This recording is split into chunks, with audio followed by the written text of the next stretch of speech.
신약성경 310조 에베소서 1장 1절부터 14절입니다. 신약성경 310쪽입니다.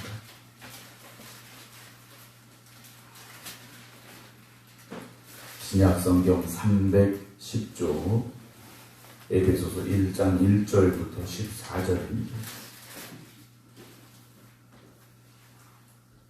하나님의 뜻으로 말미암아 그리스도 예수의 사도된 바울은 에베소에 있는 성도들과 그리스도 예수 안에 있는 신실한 자들에게 편지하노니 하나님 우리 아버지와 주 예수 그리스도로부터 은혜와 평강이 너희에게 있을지어다. 찬송하리로다. 하나님 곧 우리 주 예수 그리스도의 아버지께서 그리스도 안에서 하늘에 속한 모든 신령한 복을 우리에게 주시되 곧 창세전에 그리스도 안에서 우리를 택하사 우리로 사랑 안에서 그 앞에 거룩하고 흠이 없게 하시려고 그 기쁘신 뜻대로 우리를 예정하사 예수 그리스도로 말미암아 자기 아들들이 되게 하셨으니 이는 그가 사랑하시는 자 안에서 우리에게 거저주시는 바 그의 은혜의 영광을 찬송하게 하려는 것이라. 우리는 그리스도 안에서 그의 은혜의 풍성함을 따라 그의 피로 말미암아 속량 곧 죄사함을 받았느니라. 이는 그가 모든 지혜와 총명을 우리에게 넘치게 하사 그 뜻의 비밀을 우리에게 알리신 것이요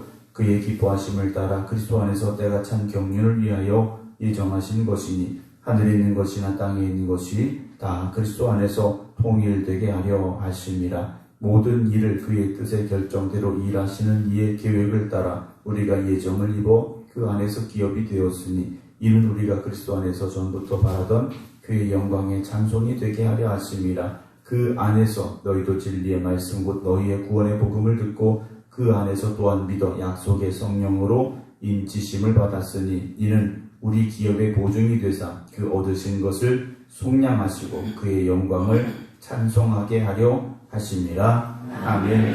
할렐루야. 연휴 이제 마지막 날인데요. 하나님의 은혜 가운데 추석 명절 보내시는 우리 모든 성도 여러분들 삶 가운데 또 가정과 자녀들 위해 은혜가 더하기를 주의 이름으로 축원합니다. 온라인으로 오늘도 함께 예배드리고 계신 박용효 권사님, 조봉 권사님, 김성자 권사님, 최정희 권사님, 김미영 권사님, 김효 권사님, 임승자 집사님, 이미경 권사님, 박명화 권사님, 김근호 권사님, 한찬환 권사님 주의 이름으로 축복합니다. 특별히 코로나로 확진 받으시고 또 치료받고 계신 박명호 권사님 위에 하나님의 크신 위로와 또 치유가 더하실 주의 이름으로 축원합니다. 오늘부터 이제 에베소서의 말씀 함께 나누려고 하는데요. 에베소서는 바울이 로마에 갇혀 있을 때, 감옥에 있을 때죠. 감옥에 있을 때 보낸 이제 편지입니다. 바울은 로마의 감옥에 갇혀 있지만 그의 육신은 자유함이 이제 없어졌지만 그의 마음에는 무엇이 있었습니까? 항상 기쁨이 있었다라는 거죠.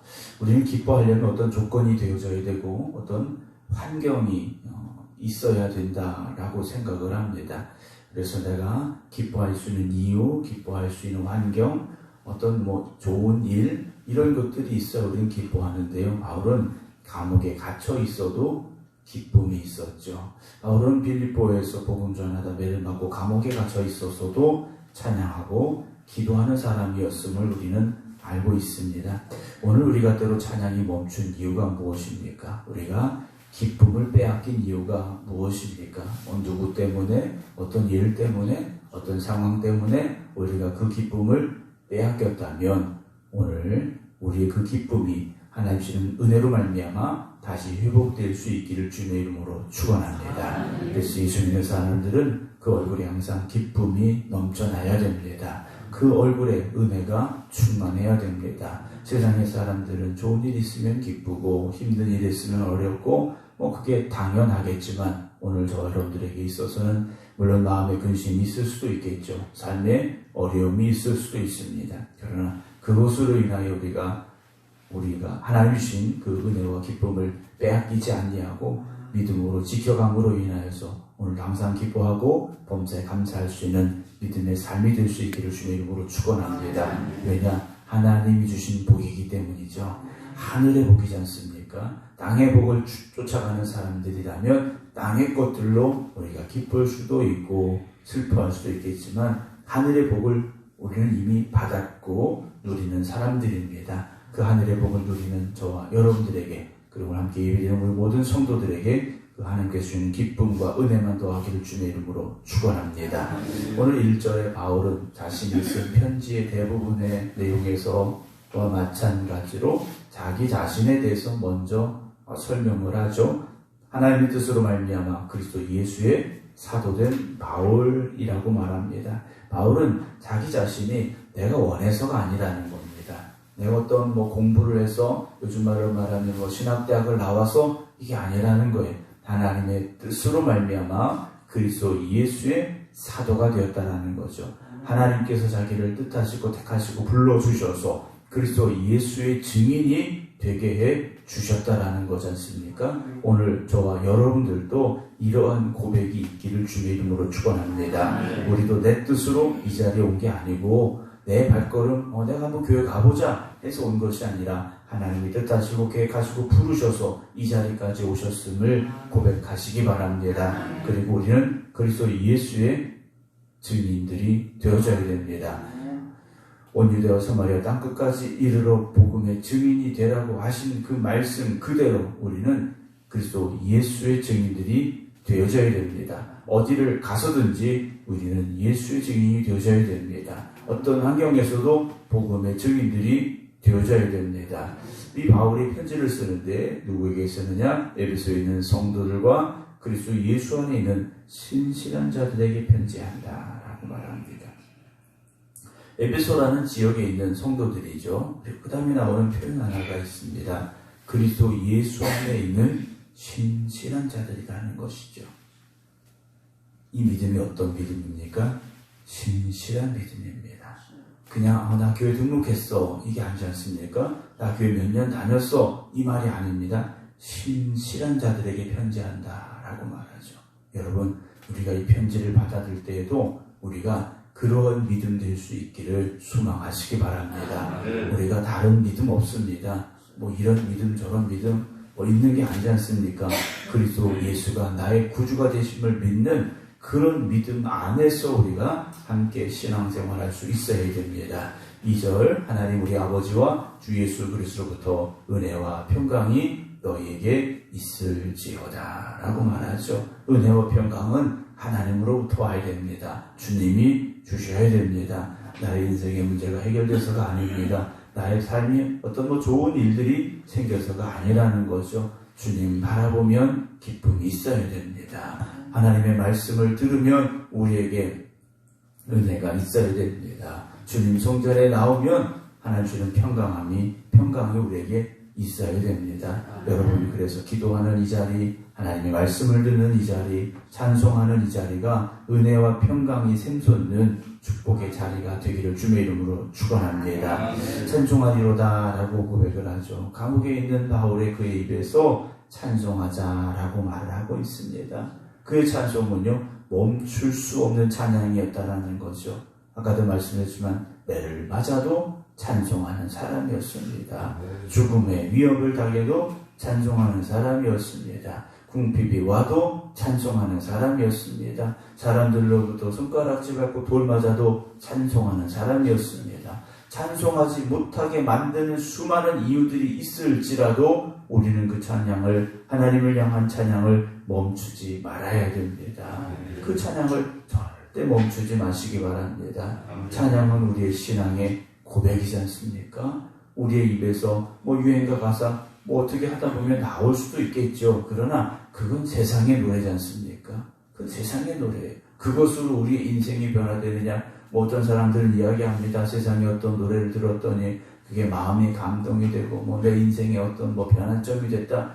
여러분, 세상의 노래도 그렇다면 하나님을 향한 찬양은요 우리에게 어떤 능력이 되겠는가? 여러분, 얼마나 큰 은혜가 있는가 잊지 마시기 바랍니다. 하나님 우리 주 예수 그리스도의 아버지께서 그리스도 안에서 하늘에 속한 모든 신령한 복을 우리에게 주셨다라고 말하고 바울은 말하고 있지 않습니까? 바울은 왜 찬송할 수밖에 없느냐? 하나님이 주신 그 신령한 복 때문에 라고 말합니다.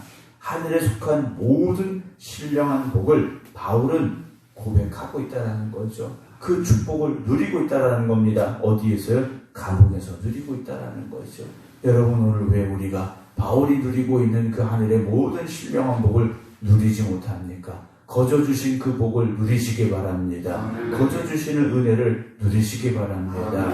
그래서 우리는 어떤 상황 가운데도 내가 뭘 가지지 못해서 무슨 일이 안 돼서 불평하거나 좌절할 필요도 없고 그렇게 해서도 안 됩니다. 우리는 그저 감사해야 됩니다. 찬송해야 됩니다. 멈추지 말아야 됩니다. 4절에 곧 창세전에 그리스도 안에서 우리를 택하사 우리로 사랑 안에서 그 앞에 거룩하고 흠이 없게 하시려고. 하나님은 우리를 택하셨는데 언제 택하셨느냐? 창세전부터 택하셨다라고 말합니다. 하나님의 뜻은요, 모든 이 땅에 살아가는 사람들이 하나님의 자녀로 살기를 기대하고 바라고 계시다라는 거죠. 그래서 우리를 부르시고 택하셨는데 그리스도 예수 안에서 우리를 택하시고 부르셨지 않습니까? 십자가로 우리를 부르신 겁니다. 그리고 사랑 안에서, 그리고 그 앞에서 거룩하고 흠이 없게 살라고 우리를 부르셨다라는 거죠. 우리가 부름받은 이 자리는 그저 부름받은 자리가 아니지 않습니까? 하나님의 자녀답게 살라고 불러주신 이 자리, 바로 그 축복의 자리이고요. 그 기쁘신 뜻대로 우리를 예정하사 예수 그리스도로 말미암아 자기의 아들들이 되게 하셨다라고 말합니다. 예정이라는 이 단어를 잘 이해해야 된다고 말씀을 드렸습니다.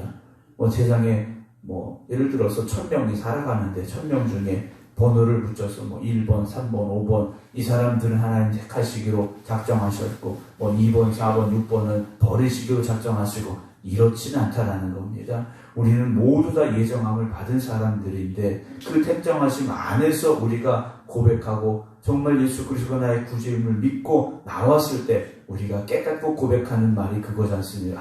하나님이 나 같은 죄인도 택하시려고 창세전부터 예정하셨구나라는 그 감사함의 고백이 우리에게 나올 수밖에 없다라는 겁니다. 세상에서 마음대로 살다가 어느 순간 갑자기 하나님 택하셨으니까 부르셨다, 이게 아니지 않습니까? 하나님이 그 사람을 부르시기 위해서 주변에 수많은 사람들을 통하여 일하셨고 끊임없이 기회를 주셨고 역사하셨기 때문에 그 사람이 은혜의 자리에 나올 수 있었다라는 것, 그 고백이 바로 오늘 저와 여러분들의 고백이 될 수 있기를 주님의 이름으로 축원합니다. 6절에 보면요, 이는 그가 사랑하시는 자 안에서 우리에게 거저 주시는 바 그의 은혜의 영광을 찬송하게 하려는 것이라. 우리를 왜 부르셨습니까? 하나님의 은혜의 영광을 찬송하게 하시려고 우리를 부르신 겁니다. 우리는 이 땅에서 하나님을 찬송하는 사람, 하나님의 영광을 높여드리는 사람 되어져야 됩니다. 우리는 그리스도 안에서 그의 은혜의 풍성함을 따라 그의 피로 말미암아 속량 곧 죄사함을 받았다 라고 바울은 선언합니다. 우리는 주님의 은혜로 말미암아 주님의 십자가의 피로 말미암아 죄사함을 받았다라는 것이죠. 우리가 죄사함 받는데 다른 게 필요했던 게 아니지 않습니까? 주님의 십자가의 보혈이 필요했고 그 죄로, 그 십자가의 피로 말미암아 우리가 속량함을 받은 겁니다. 죄값을 주님께서 대신 치러 주셨다라는 은혜를 바울은 다시 한번 고백하고요. 이는 그가 모든 지혜와 총명을 우리에게 넘치게 하사 그 뜻의 비밀을 우리에게 알리신 것이고 그의 기뻐하심을 따라 그리스도 안에서 때가 찬 경륜을 위하여 예정해 주신 것. 그래서 하늘에 있는 것이나 땅에 있는 것이 다 그리스도 안에서 하나 되게 하려 하심이라 라고 바울은 고백을 합니다.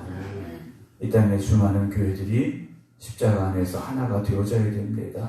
서로가 경쟁하고 싸우는 그런 관계가 아니라는 것이고 교회 안에서도 마찬가지입니다. 우리 모든 성도들은 십자가로 하나가 되어져야 됩니다. 주님 안에 산 형제와 한 자매가 된 우리가 다른 생각, 다른 마음이 아니라 한 마음과 한 뜻을 가지고 하나님의 영광을 위하여 주님의 몸된 교회를 위하여 헌신하고 충성해야만 됩니다. 모든 일을 그의 뜻의 결정대로 일하시는 이 계획을 따라 우리가 예정을 입어 그 안에서 기업이 되었으니 이는 우리가 그리스도 안에서 전부터 바라던 그의 영광의 찬송이 되려 하십니다 라고 다시 고백을 하죠. 바울은 다시 고백하는 게 뭡니까? 우리가 살아가는 동안 어떤 삶을 살아야 됩니까? 하나님 앞에 영광의 찬송을 올려드리는 사람들이 되어져야 됩니다. 하나님께 영광의 찬송을 올려드려야, 예수 믿는 사람들이 세상에 나가서 똑같이 불평하고 원망하고 세상의 말들을 하고, 우리가 그렇게 우리의 입술을 써서는 안 된다라는 것을 잊지 마시기 바랍니다. 그 안에서 너희도 진리의 말씀과 너희의 구원의 복음을 듣고 그 안에서 또한 믿어 약속의 성령으로 인치심을 받았으니 이는 우리 기업의 보증이 되사 그 얻으신 것을 속량하시고 그의 영광을 찬송하게 하려 하심이라. 또다시 무슨 말합니까? 하나님의 영광을 찬송하자라고 말합니다. 여러분, 하나님은 찬양 받으셔야 될 분입니다. 그리고 우리는 찬양해야 되는 사람들입니다. 오늘도 하나님의 자녀된 우리가 우리의 삶을 주관하시고 인도하시는 하나님 앞에 하나님이 기뻐 받으시는 찬양의 삶을 살아가시기 바랍니다. 저나 여러분들 모두 하나님의 것이지 않습니까? 그 하나님께서 우리의 삶을 또한 책임져 주시고 인도하심을 믿으시고 항상 기뻐하며 범사에 감사함으로 나아가 하나님이 기뻐 받으시는 영광의 찬양만 올려드릴 수 있는 우리 모두가 되기를 주님의 이름으로 축원합니다. 기도하겠습니다. 충북연의 원로 장로회 연합회에서 감사임을 드립니다. 주님께서 불러주시고 택하셔서 주를 위하여, 주님의 몸된 교회를 위하여 헌신하며 수고하신 충북연의 원로 장로회 연합회 주님께서 함께하여 주시어서 원로로서 멈추는 삶이 아니라 하나님 앞에 부름받아 나아가는 그 날까지 주를 위하여 충성하며 교회를 위하여 더욱더 헌신할 수 있도록 우리 장로회, 원로 장로회 모든 장로님들을 축복하여 주시고 육신의 강건함을 더하여 주시옵소서. 전장복 장로님을 통하여 원로 장로회를 이끌어가게 해주시었사오니 되어지는 모든 일들과 행사와 또한 모든 사무 가운데 하나님의 역사심으로 말미암아 은혜 위에 은혜가 더하여지게 하여 주시옵소서. 오늘도 저희들에게 에베소서 말씀 시작할 수 있도록 귀한 은혜 주시니 감사합니다. 에베소서 말씀을 통하여 우리가 잃어버렸던 찬양이 다시 회복되게 하여 주시옵소서. 주님과 함께하는 기쁨을 다시 찾게 하여 주시옵소서. 그래서 기쁨으로 감사하며 찬양하는 이 자리가 되게 하여 주시옵시고 모든 영광 하나님 앞에 올려드리는 이 자리 되게 하여 주시옵소서. 비록 우리의 마음에 세상에 염려가 있고 근심이 있을지라도 우리의 삶의 주인 되신 하나님께서 우리를 주장하여 주실 때 우리의 문제가 해결되어질 것이고 우리의 삶의 고민이 해결될 것임을 믿사오니 주님 응답하여 주시옵시고 해결하여 주시옵시고 축복하여 주시옵소서. 이제는 우리 주 예수 그리스도의 은혜와 아버지 하나님의 극진하신 사랑하심과 성령님의 감동, 감화, 교통하심이 오늘도 하나님을 찬양하는 삶을 살아가기를 원합니다. 고백하며 결단하며 기도드리는 모든 성도들 위해 이제부터 영원토록 함께 하시기를 간절히 축원하옵나이다. 아멘.